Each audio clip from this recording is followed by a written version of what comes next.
about the deadlock in Maharashtra, which shows no sign of being resolved. The BJP and the Shiv Sena have locked horns over the CM's post, and time seems to be running out.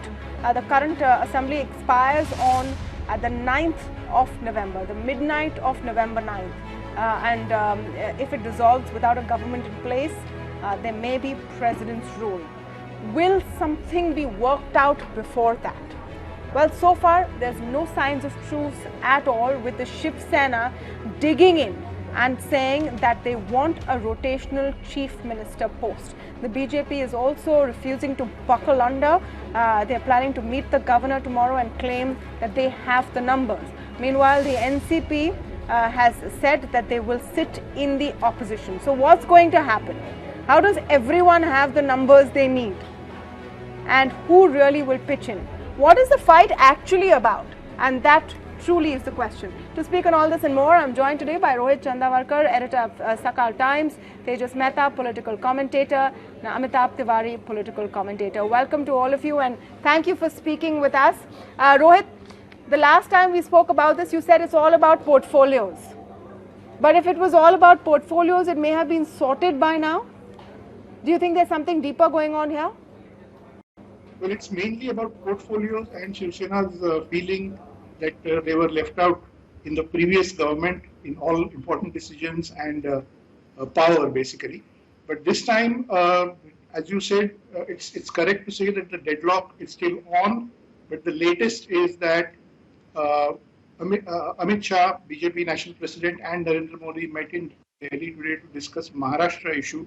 And they have decided that Devendra Fadnavis will continue as Chief Minister. There will be no compromise, no change in that leadership. And they will not give the Chief Ministership to Shiv Sena even for 2.5 years or whatever period they're asking. So it looks like, for your viewers, this is very important for your viewers to know. Tomorrow, BJP, Chandrakant Patil, BJP State President, is going to meet the governor and say that they want to form the government. Day after tomorrow, we believe that the governor might give his consent and ask Devendra Fadnavis to come and take oath as Chief Minister of Maharashtra, and then give some time to him to establish majority in the House. This can be done. So the question of President's rule does not arise right now, because they will just start the assembly session in a few days, and Devendra Fadnavis will be given some time to establish his majority. Whether he takes oaths with a few ministers or all BJP ministers, or Shiv Sena also agrees at the last moment and joins in the swearing in, are the questions that are still not being answered. But what we are hearing from our sources is that since the Congress party has decided not to support Shiv Sena, just Shiv Sena-led government from outside, it is now more or less clear that NCP and Congress will sit in opposition. Right. If that happens, Shiv Sena does not have much choice but to go and join the new Fadnavis government. Most probably what they will do is what we are hearing. No, but constitutionally, Tejas, then that raises a whole different host of questions. Can Devendra Fadnavis swear in as Chief Minister without, proof that he has the backing of the MLAs that are required to form the government, which in this case is 145? Well, all he has to simply prove is his majority on the floor of the House. Now, in 2014, if we recall, this is exactly the situation which we were in. The only difference is that at that point of time, the Shiv Sena and the BJP were not in a pre-poll alliance. They contested the election separately, and then it was a question of how are they going to get back together. At that point of time, the same thing happened. The BJP did not have the numbers. Devendra Fadnavis was sworn in as Chief Minister, and then the NCP helped out the BJP get the numbers. If I recall rightly, it was not by voting in favor of the government, but I think they abstained from the House, and that's how the BJP managed to win. Prove its majority on the floor of the House. It does not really mean that they have 145 seats. They did not have it last time too. They don't have it this time. But on that particular day, the idea is to win the vote of confidence. So I think if the BJP can do that, and I think that's exactly what the plan is this time too, because the NCP and the Congress have, I think, made up their mind. Though when Sharad Pawar speaks, one has to be really very careful because journalists and political commenters, everybody tends to read in between the lines when he is speaking. So when he is saying very categorically that, we have got the mandate to sit in the opposition, but somebody has to form the government. I mean, when the but comes in, I think it always becomes interesting. And in politics, one can never say no. Remember, it was the Congress party which actually, put up the Shiv Sena to fight the communists at that point of time. Exactly what they did, with Arvind Kejriwal when he was propped up at some point of time. The same thing is happening. I think. I mean, somewhere there is a, the circle is coming. Tejas, I don't know if the Congress is in any position to prop anyone No. up I'm right saying now. it's past. I'm saying the circle Yeah. is coming back in a very interesting way. Of course, they're clear. They're not going to support the. Yeah, they just need to the prop shifts themselves at up any time. somehow. I think it's a matter of a few days.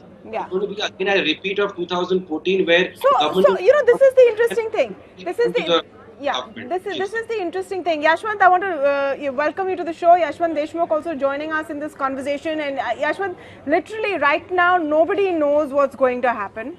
So this is a bit of political punditry going on over here. But to add your inputs to this, everyone seems fairly certain that the Shiv Sena is playing hard to get and they'll eventually fall in line. Are you very sure as well that there's going to be no alternate outcome to this? And is the fight about all of those portfolios?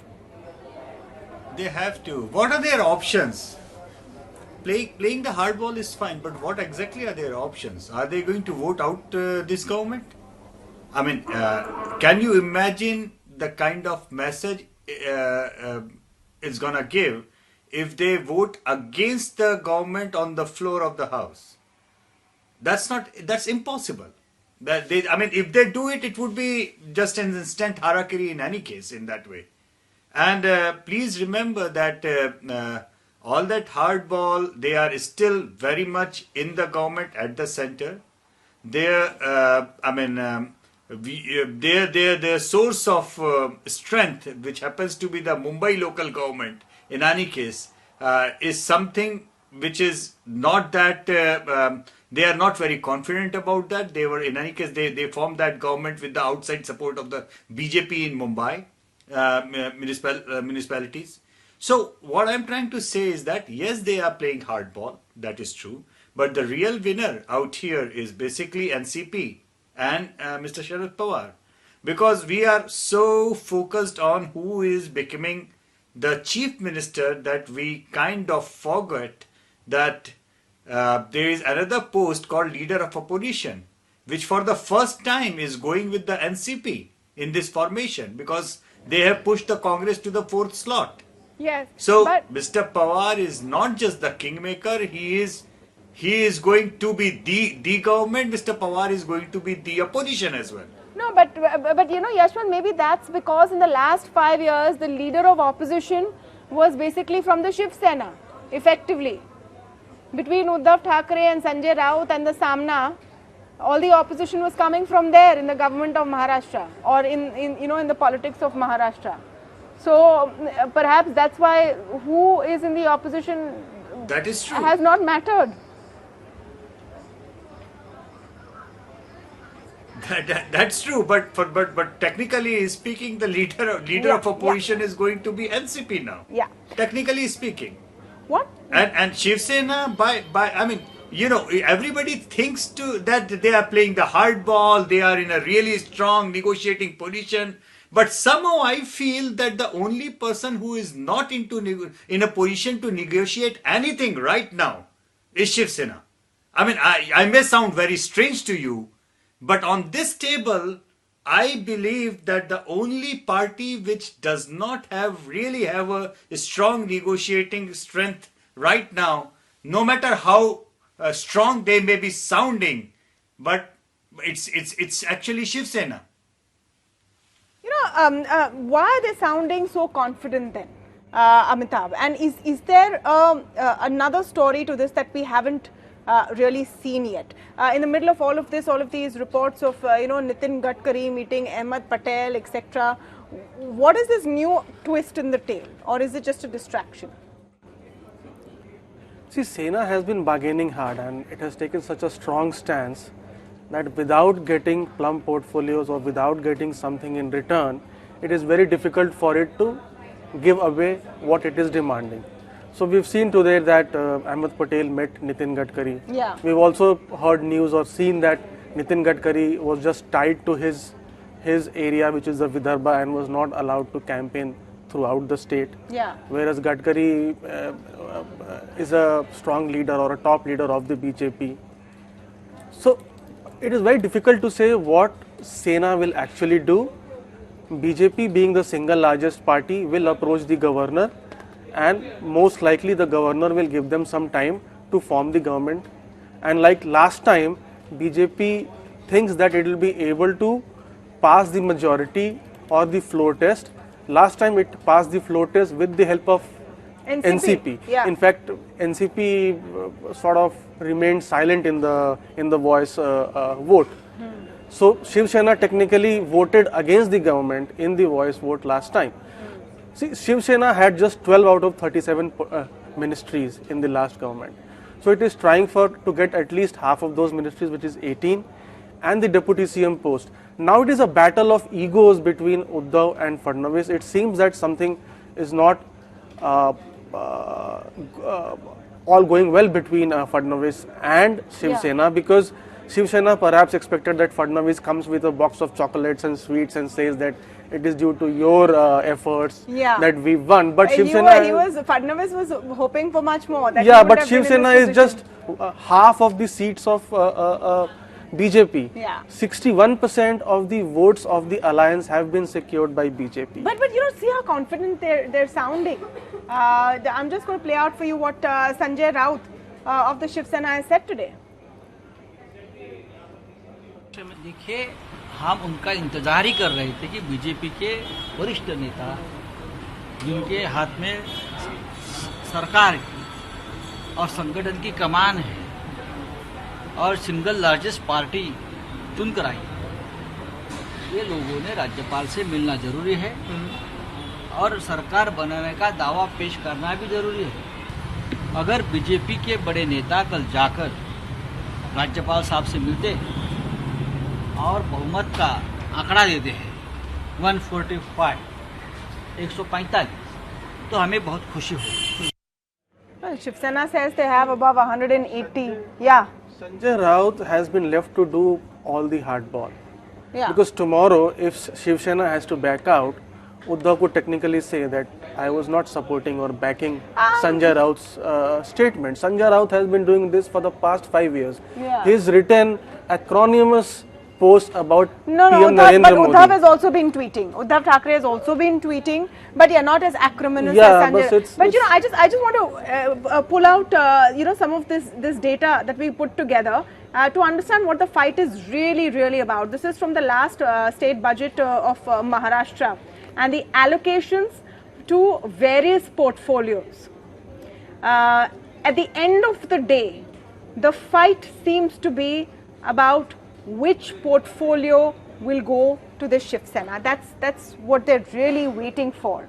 In this context, Rohit, if you can tell us what they really want, apart from getting the feeling that they're being honored, which are the portfolios they're eyeing? Because let's be honest, that's the real game, isn't it?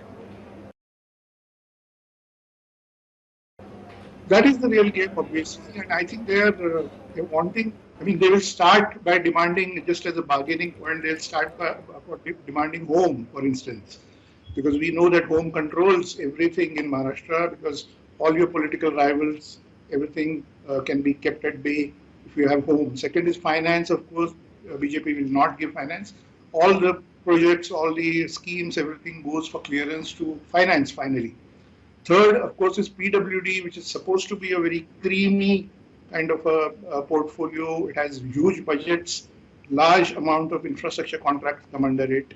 And fourth, which Shiv Sena would be eyeing, is the urban development, because under that come all the city FSI rules, the municipal corporation rules of real estate and all of that.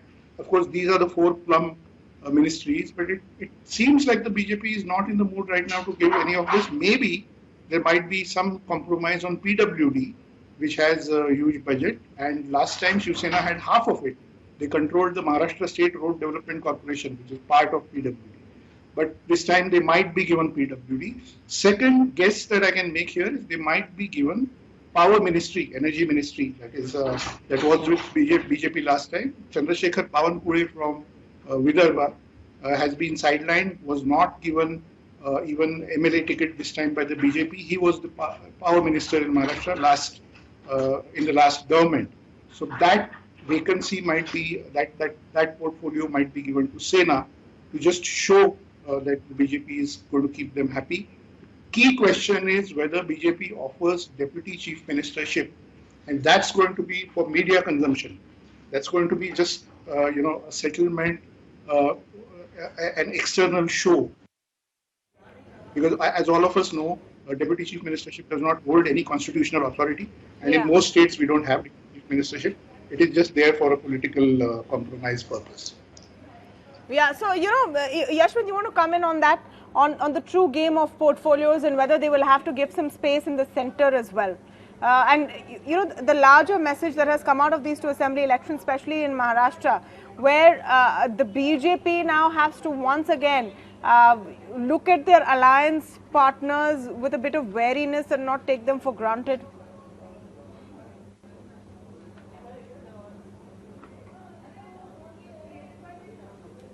Well, I think they are trying to rub that in. I think the entry of Gadkari is just trying to underline that point, that you need to take not just the alliance partners, but you also need to take the senior leaders within your own party to bring up proper weight on the negotiation table. I guess this is where it is going to head to. Nitin Gadkari is going to negotiate eventually, probably, and it's going to be falling in line.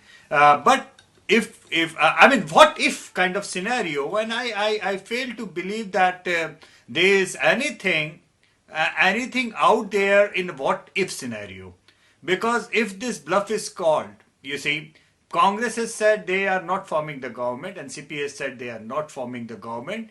If the single largest party is asked by the governor to form the government without even submitting the list, because it was a pre-poll alliance, and pre-poll alliance, as per the Supreme Court verdict, unless Shiv Sena decides to go and give a letter to the governor that we are not going to support a BJP government, the pre-poll alliance will be taken in as the single largest entity, and the governor has all the right to invite Devendra Fadnavis. You see, if on the floor of the house, it's on the floor of the house that the majority has to be proven, and this is where the bluff is going to be called off. Shiv Sena cannot afford to vote against this government, number one.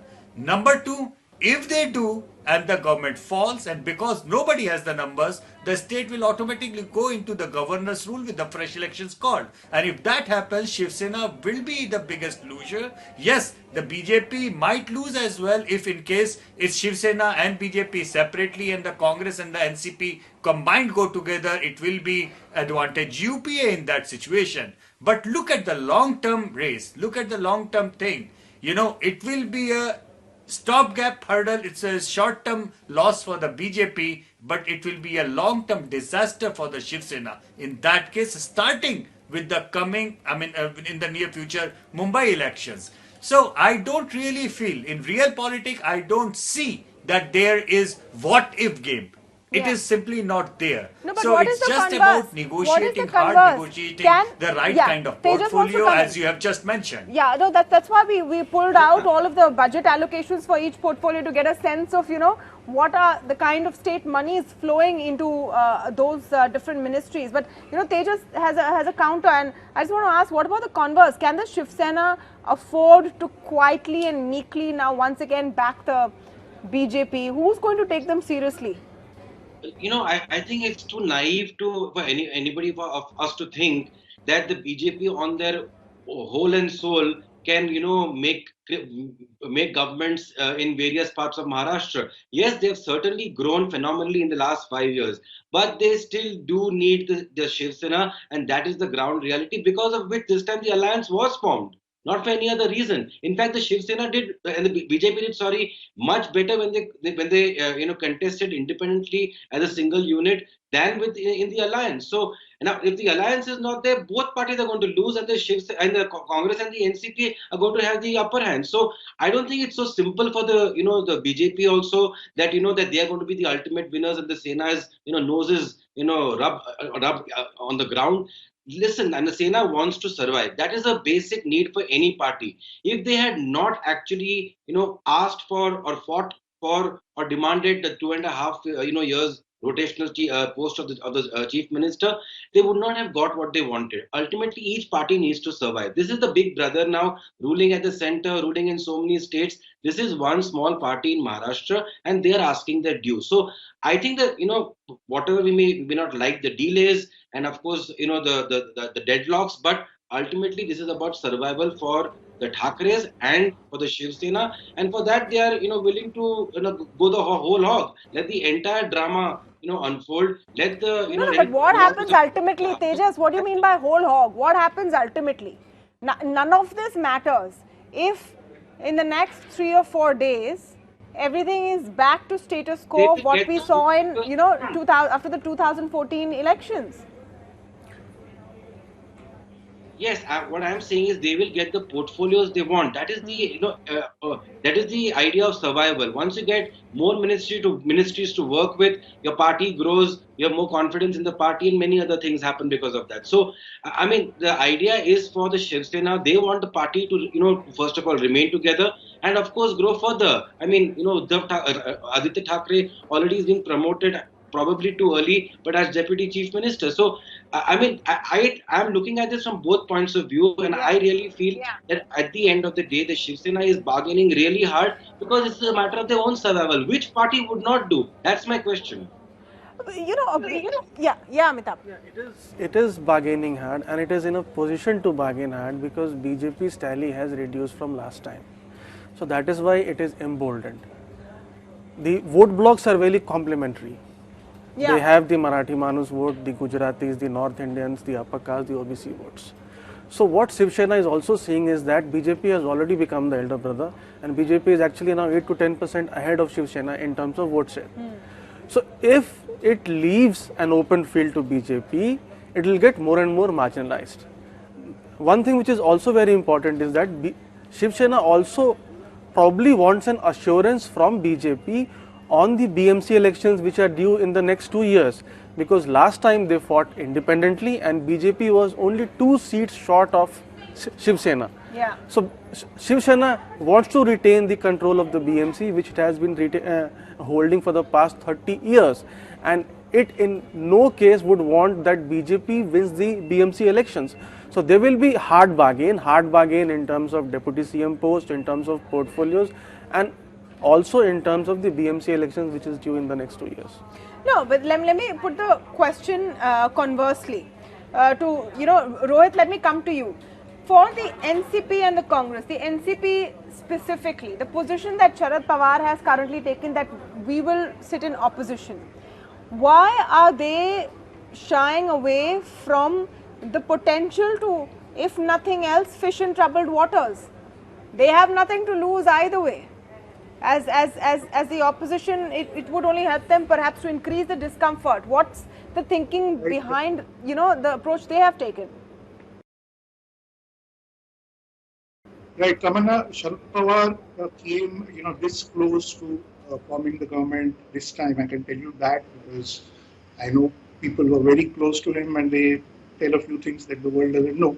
The thing is, Sharad Pawar had almost managed everything to come to a formula where Shiv Sena will have its chief minister, NCP may have its deputy chief minister, and Congress would support from outside, and they would push the BJP out of power in Maharashtra. That was his plan, and it almost worked out. In his meeting with Congress President Sonia Gandhi, Congress President and Ahmed Patel said that they are not comfortable right now being seen as supporting Shiv Sena in Maharashtra because of the Ayodhya verdict that is coming up. Shiv Sena has been a hardcore right-wing Hindutva party which has been very vocal about the Ram Mandir issue, about Ayodhya, and we know all the history. We don't need to go into details. The thing is, Congress, with its power in Rajasthan, Madhya Pradesh, prospects of coming to power elsewhere, they are in Chhattisgarh also. They don't want to be seen in the country as a party that is supporting the hardcore right-wing Hindutva Yeah. to come to power. So the 44 seats that Congress has in Maharashtra Assembly are now not supporting Sharad Pawar if he wants to go with Shiv Sena. That's where things went wrong. So after his meeting with Sonia Gandhi when Sharad Pawar returned to Mumbai, he had a meeting with Sanjay Raut and he explained the position. That's what we are told. And now it seems that NCP also doesn't have any option but to say that they will sit in the opposition because it's obvious Congress is not supporting them. And Shiv Sena also kind of softened their stand after this, and they are now preparing for a backdoor entry or some kind of a negotiation with the BJP again. You might have seen that Sanjay Raut has gone soft since today, that is Wednesday morning. He was very vocal, very aggressive for the last 7-8 days. Suddenly today onwards, he's softened a bit, and there are chances that Shiv Sena might participate in the government right from the beginning, because the Shiv Sena MLAs who met Uddhav Thackeray today have told him that the ground situation in Maharashtra, because of the agrarian crisis and because of the excess rains that have happened, that situation. No, and that is a very good point, Rohit. What about the mandate? What about the mandate? People are, saying today that the ink on our fingers is fading out from our votes, but the government has not been formed. Let's see what happens first. Yashwant, just on, the approach that the Congress and NCP have taken, and whether in the long run, it's a good idea for them to not dilute, their core voter base just for a short-term gain of putting the BJP in an uncomfortable position in Maharashtra.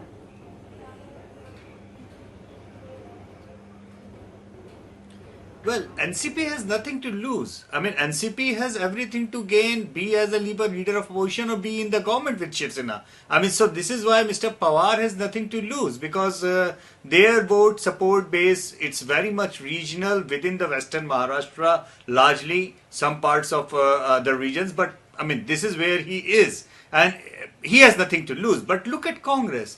What happens to Congress if Congress is seen as the ally or the alliance partner or the supporter of Shiv Sena? Congress, we may like, I mean, poo-poo the idea of its existence in many places, but it is the national party to compete with the BJP. Look at the elections which are coming right now within a month or two. There is Jharkhand coming up, there is Delhi coming up. Imagine what is going to happen if Congress is seen as a Shiv Sena ally in these states. We have UP coming up, we have Bihar coming up in the next 2 years. Right. Can you imagine what will be the situation of the Congress if even for one single day it ends up supporting Shiv Sena? Yeah. I mean, they can do it if they just want to lose whatever remaining in the name of vote share the Congress has. But let's not forget, in spite and despite of the dismal tally everywhere, Congress still commands about 20% vote share approximately, give or take, across India. Every fifth voter, that's a big number. In our parliamentary democracy, we end up looking at the seat share largely, but the real juice is in understanding the support base in terms of vote share. Approximately 20% votes across India is not a joke. So if the Congress even dreams for one day happens to be supporting to Shiv Sena, I mean, that is going to be a complete disaster for whatever is remaining in terms of the Congress core vote bank in this country. Right, absolutely. It will be politically suicidal. Well, we'll wait and see what happens. Time and again, the consensus is that the Shiv Sena has no choice but to buckle down, that they have really no bargaining power. Everyone seems to believe that except themselves. They claim that they can go the whole hog. Let's see how long this drama lasts. And I want to thank you all for joining us in this analysis today. But I just want to sign off on one note. The Bombay High Court, while hearing a case on malnutrition deaths in the state, actually came out and said that for 11 days, there is no government in this state to actually respond and answer any of our questions on malnutrition among small children. Onion prices are skyrocketing, unseasonal rains have made things difficult for farmers. Where are the politicians that we voted for who should be governing? That's the question they should be asking themselves. With that, I want to thank all of you for joining us this evening on the India Development Debate.